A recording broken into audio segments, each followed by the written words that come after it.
ministro da Fazenda, Fernando Haddad, anuncia pacote de medidas de corte de gastos que visam economizar 70 bilhões de reais nos próximos 2 anos. E você vai ver ainda. Promessa de campanha. Haddad anuncia a isenção de imposto de renda para quem ganha até R$5 mil por mês. E ainda, governadores se reúnem em Brasília para debater reforma tributária e segurança pública. Essas e outras notícias você confere a partir de agora. Olá, muito bom dia para você, 11 horas e 31 minutos agora. Seja muito bem-vindo ao Redação Hit, edição manhã. Chegamos ao vivo nesta quinta-feira, dia 28 de novembro, com as principais notícias do dia. O ministro da Fazenda, Fernando Haddad, anunciou o pacote de medidas que pretende cortar 70 bilhões de reais em gastos públicos nos próximos 2 anos. Após mais de um mês de expectativa pelas medidas de revisão de gastos, o ministro Fernando Haddad antecipou que o conjunto de medidas vai gerar uma economia de 70 bilhões de reais nos próximos 2 anos. O pacote tem o objetivo diminuir o ritmo de crescimento das despesas obrigatórias, de modo que elas caibam dentro do arcabouço fiscal. As notícias que já foram divulgadas causaram turbulência no mercado financeiro, levando o dólar a fechar em R$ 5,91 nessa quarta-feira, o maior nível nominal da história do real. O item que fez a moeda atingir esse patamar foi a isenção do imposto de renda para quem ganha até R$ 5 mil. Atualmente, a faixa de isenção é de até R$ 2.824. A medida traz perda de arrecadação e vai precisar ser compensada. Com isso, quem recebe a partir de R$ 50 mil vai ser mais tributado. No salário mínimo, está prevista uma tolerância para o aumento real das despesas, que varia de 0,6,5% ao ano. Haddad informou que quer garantir que todos os agentes públicos estejam sujeitos ao teto constitucional, atualmente em 44 mil mensais. Vamos corrigir excessos e garantir que todos os agentes públicos estejam sujeitos ao teto constitucional. Juntos, com o Supremo Tribunal Federal e o Congresso Nacional, aprimoramos as regras do orçamento. O montante global das emendas parlamentares crescerá abaixo do limite das regras fiscais. Além disso, 50% das emendas das comissões do Congresso passarão a ir obrigatoriamente para a saúde pública, reforçando o SUS. As ações que buscam conter o déficit fiscal ainda dependem de aprovação do Congresso Nacional. E olha, a isenção de imposto de renda para quem ganha até R$ 5 mil por mês só começa a valer em 2026. Segundo o ministro Fernando Haddad, a medida não impacta em corte de gastos. O ministro Fernando Haddad afirmou que a mudança na tabela do imposto de renda, anunciada junto com o pacote de cortes de gastos, não tem a intenção de fazer caixa para o governo e nem de aumentar os gastos públicos, segundo Haddad. Assim como a reforma tributária do consumo, as mudanças seguem um princípio de neutralidade tributária. Na prática, a ideia é que haja impacto zero no caixa do governo. Com isso, é preciso uma compensação. Que qualquer aumento da faixa de isenção do imposto de renda, como já foi feito por este governo 2 vezes, tem que vir acompanhado de uma compensação. Ou seja, o projeto de lei que vai ser encaminhado pelo Executivo da reforma da renda pressupõe neutralidade tributária e o compromisso dos líderes de votarem um projeto que este princípio esteja respeitado. Ou seja, não se trata de mexer com o nível da arrecadação de impostos. Trata-se de buscar justiça tributária. O governo propõe cobrar um tributo total de 10% de quem ganha R$ 50 mil por mês, ou R$ 600 mil por ano para compensar a ampliação do limite de isenção. O projeto de lei que prevê a isenção do imposto de renda para quem ganha até R$ 5 mil mensais vai ser enviado ao Congresso. E se for aprovada, a mudança só entra em vigor em janeiro de 2026. A medida deve beneficiar cerca de 30 milhões de contribuintes. E sobre esse assunto, vamos ouvir agora a análise de um especialista, o professor de Economia da Universidade de Brasília, César Bergo. Professor César, bom dia para você. Muito obrigada pela participação. É uma satisfação estar com vocês aí, Tabata. Estou à disposição. Muito obrigada, professor. Olha, essas ações que ainda dependem de aprovação do Congresso, elas buscam conter o rombo nas contas públicas. O governo estima uma economia de 327 bilhões de reais em 5 anos. Qual a sua análise, professor, sobre esse pacote de medidas que foi anunciado ontem pelo ministro? Olha, o detalhamento das medidas, elas vão ser publicadas ainda, mas alguma ideia nós já temos, né? Então, do ponto de vista de corte de despesas, pode atingir realmente, nesses 2 anos, esse patamar de 70 bilhões. O que não se esperava é essa isenção vir junto com o anúncio, né? Uma isenção do imposto de renda para quem ganha até R$ 5.000. E aí criam algumas dificuldades e alguns senões, que o importante não foi a divulgação das medidas, mas foi o tempo que levou para divulgar. E, juntamente com elas, veio exatamente essa informação com relação à isenção, que implica, embora o ministro não esteja colocando claramente, numa redução da arrecadação, viu, Tabata? E hoje nós esperávamos que o governo reduzisse a despesa para manter a meta fiscal, né, que já está de 28 bilhões de déficit primário, né? Então, de qualquer forma, é importante nessas medidas, não tenham dúvida, sobretudo no campo da Previdência, e também envolve a Previdência de militares. Então, de qualquer forma, nós veremos esse debate no Congresso nos próximos dias, mas essa demora na aprovação desses cortes realmente geram uma incerteza no mercado e que nós estamos vendo aí a variação e a volatilidade dos ativos, né, Tabata? Uhum. Tem também, professor, o anúncio de um imposto mínimo de 10% para quem ganha até R$50 mil. Na sua análise, é justo para equilibrar ali, digamos, essa desigualdade social que a gente enfrenta aqui no país? Não tenha dúvida de que é importante realmente rever a questão dos tributos, né? Então, você tinha a reforma tributária, agora foi a reforma tributária sobre o consumo, e havia a reforma tributária sobre a renda. Então, o governo resolve antecipar um pouco, né, criando essa maior carga tributária para as pessoas que ganham acima de 600 mil anual, né, como foi colocado, mas não tenha dúvida que isso vai gerar ainda muita discussão no Congresso, né? Não se sabe se o Congresso vai aprovar essas medidas, né? E, obviamente, para a questão da desigualdade, é fundamental que o mais rico pague mais imposto, sim. Não tenha dúvida, mas tem que ser uma coisa bem discutida e não de uma forma, como está acontecendo, em que é imposto, colocado, a palavra até diz, né? É imposto, né? Então as pessoas ficam assim com o pé atrás, mesmo as pessoas mais ricas, porque elas têm condições, inclusive, de escapar desses impostos através de ações jurídicas, como, por exemplo, a gente chama da pejotização, né? Se tornar uma pessoa jurídica para receber o seu salário, né? Para pagar menos imposto.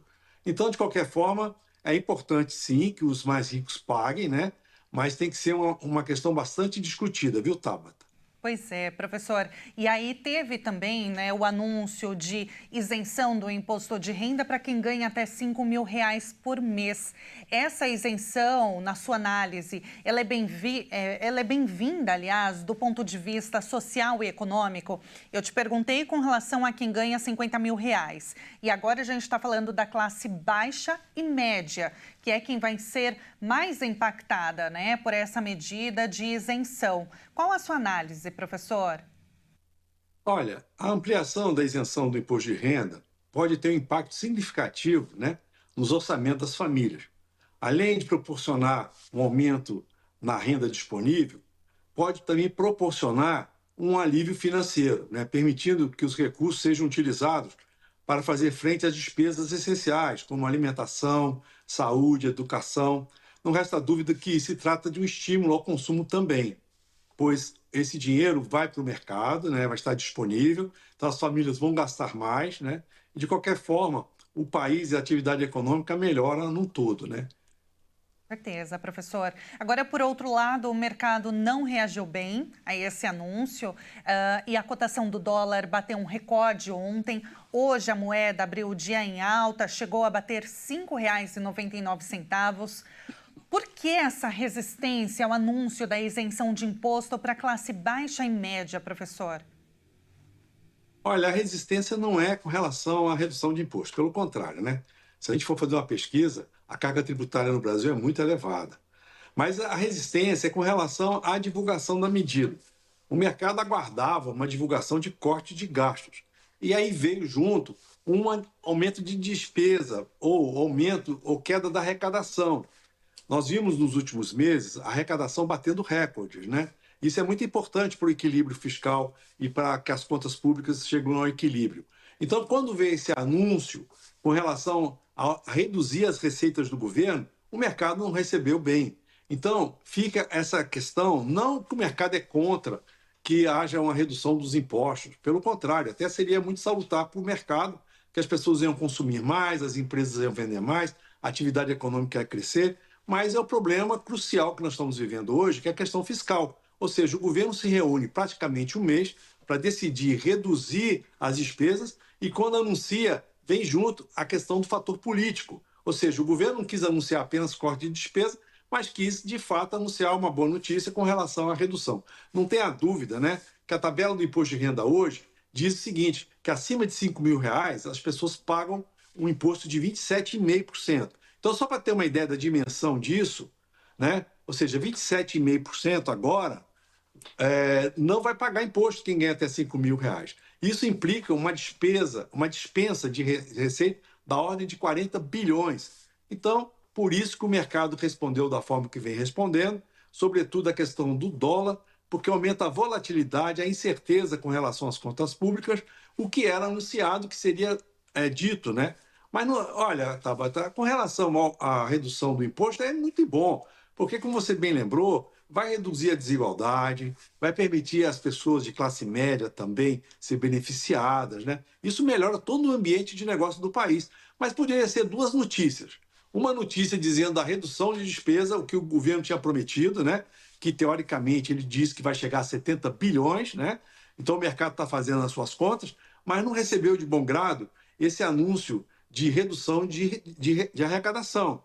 Então, por isso que nós estamos vendo os juros futuros também subindo, porque o mercado já está precificando aumento de taxa de juros, aumento da inflação e aí o aumento do dólar. Por isso, Tabata, o mercado recebeu mal essas notícias, porque a notícia veio acompanhada de uma queda na arrecadação. Isso o mercado não esperava. Bom, professor, vamos continuar acompanhando, né? Como a gente bem disse, esse pacote de medidas, né, anunciado ontem pelo ministro da Fazenda, ele vai passar pelo Congresso e aí vamos saber, né, como que os deputados, eles recebem esse projeto do governo. Muito obrigada, professor, pela sua análise. Foi um prazer te ouvir e entender melhor, né, toda essa resistência, porque muitas vezes, como você bem disse, às vezes a gente imagina por um lado, mas a análise de um especialista no assunto, as coisas ficam bem mais claras. Muito obrigada, professor. Otávio, é sempre um prazer estar com vocês aí. Estou sempre à disposição e um grande abraço. Um abraço, professor. Um ótimo dia para você. Nós acabamos de falar com o professor de Economia da Universidade de Brasília, César Bergo. E olha, agora a gente fala sobre governadores de estado, aliás, que se reúnem hoje em Brasília para debater reforma tributária e segurança pública. O evento vai contar com a presença de 3 ministros e do diretor-geral da Polícia Federal. O evento acontece após a PF prender o ex-chefe de segurança do governo de São Paulo em operação. Na 15ª edição do Fórum de Governadores, ao menos 17 gestores estaduais e 4 vices foram a Brasília para debater temas como segurança pública e reforma tributária. Participam do evento os ministros da Justiça, Ricardo Lewandowski, do Desenvolvimento, Wellington Dias, da Saúde, Nízia Trindade, assim como o diretor-geral da Polícia Federal, Andrei Rodrigues, e o secretário nacional de Segurança Pública, Mário Sarrubo. O encontro acontece um dia depois do ex-chefe de segurança do governador de São Paulo, o capitão da PM Diogo Costa Cangerana, ser preso pela Polícia Federal por suspeita de integrar um esquema com o PCC. Ele estava na Casa Militar do Palácio dos Bandeirantes e trabalhava diretamente com o governador Tarcísio de Freitas e chegou a acompanhar o governador em viagens e receber prêmio pelos bons serviços prestados.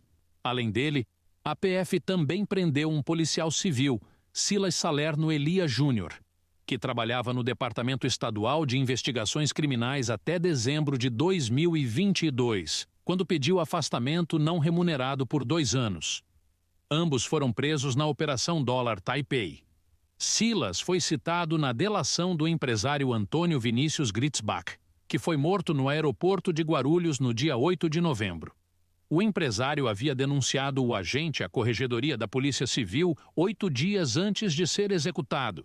Segundo a PF, o esquema movimentou 6 bilhões de reais nos últimos 5 anos, dos quais 800 milhões de reais apenas neste ano, tanto no Brasil quanto em outros países. Ao todo, foram cumpridos 16 mandados de prisão e há indícios de envolvimento de organizações voltadas ao tráfico de drogas e armas.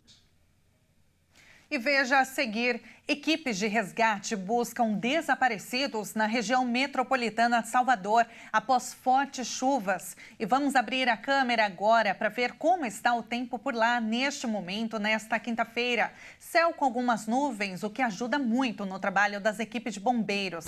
Não saia daí, nós voltamos já já.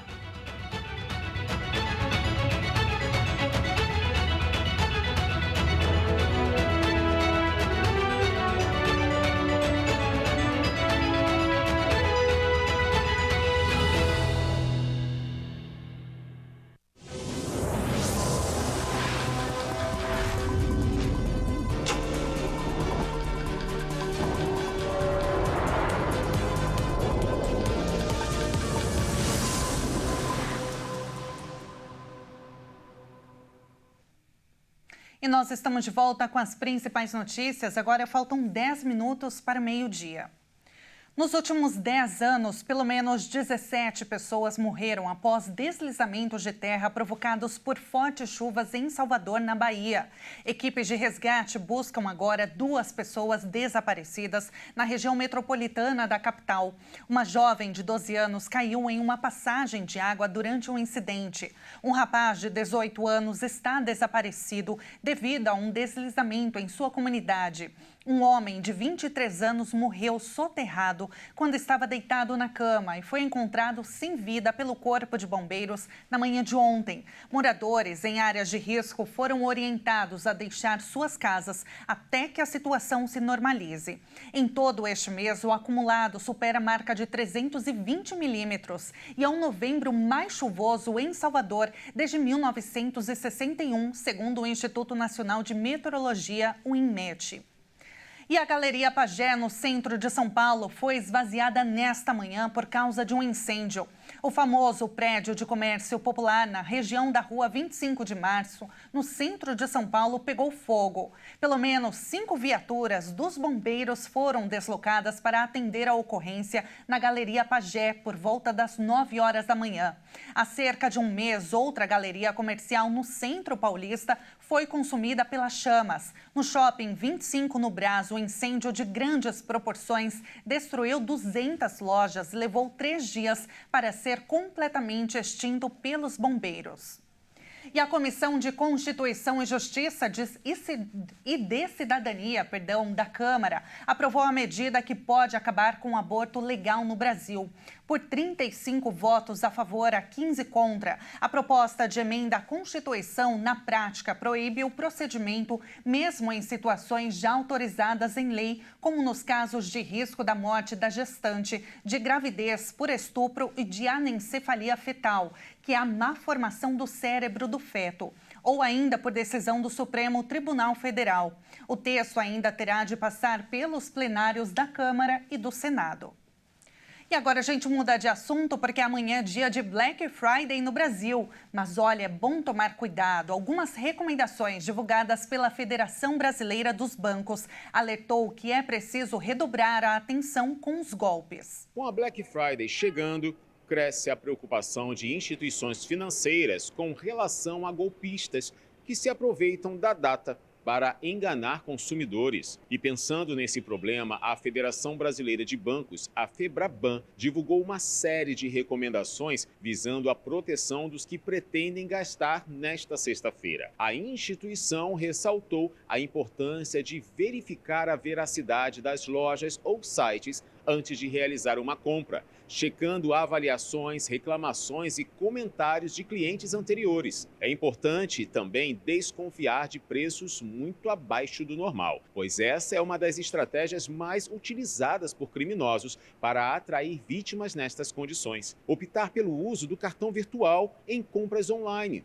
também está entre as recomendações. Isso porque esses cartões virtuais possuem um curto prazo de expiração, o que impede a coleta de dados por parte dos golpistas, evitando a famosa clonagem de cartão. E é sempre bom lembrar que o Procon disponibiliza ferramentas para auxiliar no monitoramento de preços de mercado e que também conta com equipes ativas para atender denúncias de fraudes. E que plataformas como Reclame Aqui, por exemplo, são disponibilizadas de forma gratuita para auxiliar na verificação da reputação de uma loja para saber se ela é ou não confiável.